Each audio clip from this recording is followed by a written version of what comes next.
sogagano nokona kona kubigambo bingi kamala bino nibiri bwaba ngofuna mu kyokwega era mu studio abasada bakalina nali bakasamba lyanda bene ba boyogera kalina nali oyogera nga banene abatega bomu mu Kampala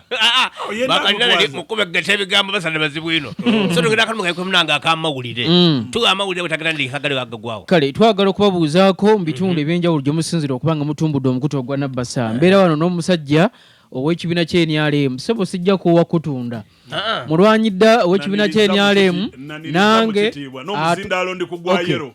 ndikwaniriza mulwanyidda ow'ekibiina ky'NRM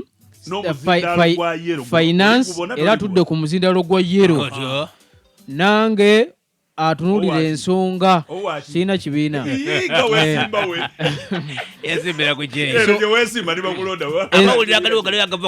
ensonga nzitunulira butunuzi kakati amawulire agaliwo ndowooza gatandike aga n'omukyala Rebecca Etwala Kadaga. Rebecca Etwala Kadaga atuzizza olukiiko lw'abamawulire ku ofiisi esangibwa ku Kingdom House mu Kampala era ensonga nyingi zayogeddeko. Mu zino mubaddemu ensonga bbiri ez'essimba. Esooka ebimu ku ebyo byakoledde ekibiina ky'NRM ne byakoledde eggwanga oba oli awo abantu be banditunuulidde naddala bano bamulwanya b'NRM ne bamulonda okudda mu kifo kyalimu ekyabakyala ku lukiiko lw'oku ntikko lwa SEC. Ekyokubiri abadde ali mu kusaanyawo ebigambo ebibadde bitambulira ku mikulu gya social media okubya ddala olunaku olweggulo n'ejjuuzi olwokusatu nga biraga nti Kadaga avudde mu lwokaano era ebyokwesimbawo abirekedde Anita Among. So kakati avuddeyo n'agamba nti ebigambo bino yabiwulidde naye byamwewuunyisizza era alabudde abantu banemukozesa bulungi emikulu gino egy'emitimbagano. Buli muntu ayinza okuba alina gwawagira naye emitimbagano gino mugikozese bulungi. Tina mitimbagano gyonka n'empewo da rediyo ebyokutiisatiisa tibida kukola tube ku mazima tunere ku kintu kwogera mazima obanganda birwamu ekyo mbeneze kugaziya mu kadindiri kati ku mawulire ga mama Etwala Kadaga indukira ku mukuzigulo gabali besimba ku bwa speaker abantu abo president yabeetako President Museveni yabatuuza yati amya mama wange yamukwati muna muntu wange kirwe tukole kino soko kireke mukuku nendo idega side gana kati mbe nze ndobye ndikwidaga nawe ndikwenda twaje okumaliriza ifu abagagizibe twawulira bubino nga batukubye ekigo kuguno kabiri ogwize muguno era nga baba bwaba ni dada aize buyake era yayeta bena abo nga bali museke yaibwe kulule yakobya atya anti mpegano yawe kobye nti obutawula yawula mu bantu mwandi baire ngundi akusigala nze nga baba nina obuyinzo obulonda y'abantu bameka batano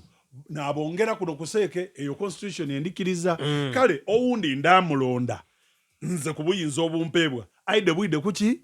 agwe okuseke yadema ati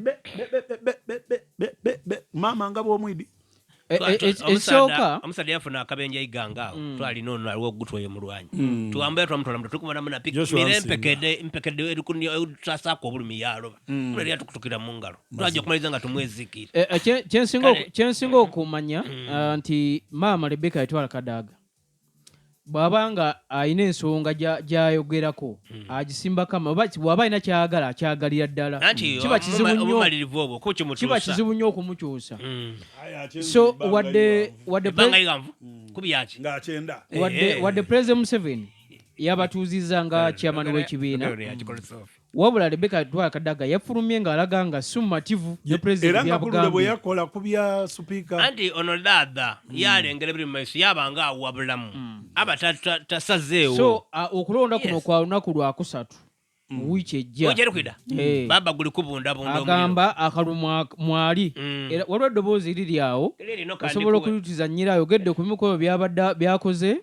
then n'asambaja n'ebya social media ebadde bitambulira ku mukutu nti yavudde mu kalulu. waliwo abandise ku internet ati Kadaga bamutoyiremu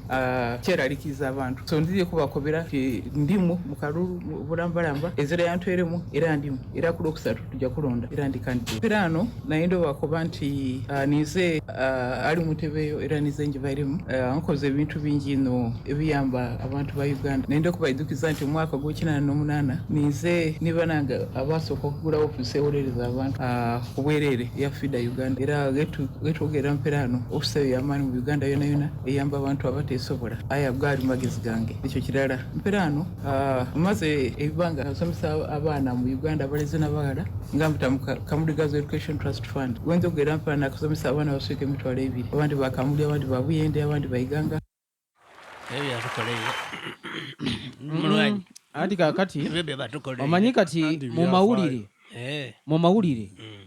eddoboozi liba panvu kuba yogedde eddoboozi lya dakika nga 10 naye kati tujjako seconds nga 45 abadde amanyiminyeko 1 2 3 n'ebirala nga bikyali nga tosobola bizanya byonna naye ng'akoze bingi era akalumwali ali kujja bana mugagire Kadaga abasoga n'abatali basoga buli muntu kasita owulira nga muloli kwetaaga obusoga okujja muki mu maiso mugagire Kadaga ebintu bibe nga bitambula buki iwasaze ngole ngo bitambula bukala bani ababe bawagire Kadaga bana ndi kubakarango kandi tulibuza oliko boti bana bani bakogera kubasoga naye umuntu obuli musoga obuli mudamu obuli muki oli muki obuli musoga ogenda maso oli kulaba mulwanyigere gyali okutunula ante kanolire liso bana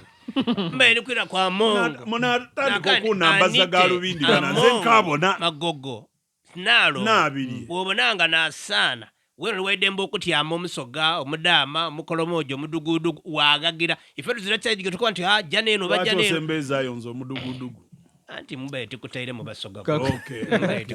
mba amawulire gaimwe abana amawulire abamalediyo wewemereza